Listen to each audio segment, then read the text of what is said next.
সংশোধনী করেছেন যে জোট করলেও নিজ নিজ দলের প্রতীকে নির্বাচন করতে হবে। এই ধারাটাকে আমরা চ্যালেঞ্জ করছি। আমরা মনে করছি এটা অসাংবিধানিক, কারণ এটা সাংবিধানিক যে অধিকার, ফ্রিডম অফ অ্যাসোসিয়েশন আর্টিকেল 37 বলেন, মত প্রকাশের যে স্বাধীনতা বলেন, সেই সব কিছুকে এটা লঙ্ঘিত করছে। দেখেন, আমরা যখন নিবন্ধন নিয়েছিলাম, সেই নিবন্ধন নেওয়ার সময় কিন্তু আইনটা ছিল যে আপনি যদি জোটবদ্ধভাবে নির্বাচন করেন তাহলে চাইলে জোটের যে কোনো মার্কায় নির্বাচন করতে পারবেন। আমরা কিন্তু এটা জেনে নিবন্ধন নিয়েছিলাম এবং আমাদের নির্বাচনী প্রস্তুতিও এটা সাজাচ্ছিলাম। তবে আমরা মনে করি হঠাৎ করে সরকার নির্বাচনের তফসিল ঘোষণা 1-1.5 মাস আগে একটা আইন করে আমাদের যেই নির্বাচনী কৌশলের উপর যে আঘাত আনলো, এটা সরকার রাজনৈতিক দূরভিসন্ধি থেকেই করেছে।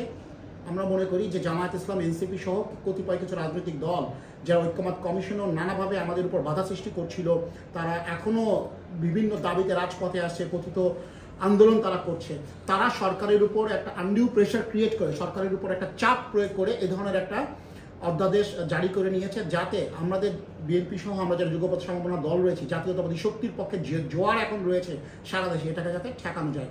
আমরা মনে করি তফসিল ঘোষণার আগে তড়িঘড়ি করে এমন কোনো ঘটনা ঘটে যাতে এই ধরনের একটা অধ্যাদেশ জারি করতে হবে। আমরা এটাকে পুরোপুরি অসাংবিধানিক বলছি, আমরা এটার স্থগিতাদেশ চেয়েছি এবং একই সাথে আমরা চেয়েছি যাতে পূর্বের যে আরপিও যে বিধানটা ছিল, জোট করলেও চাইলে জোটের যে কোনো মার্কায় নির্বাচন করতে পারবে, সেই বিধানটা বহাল রাখা হয়।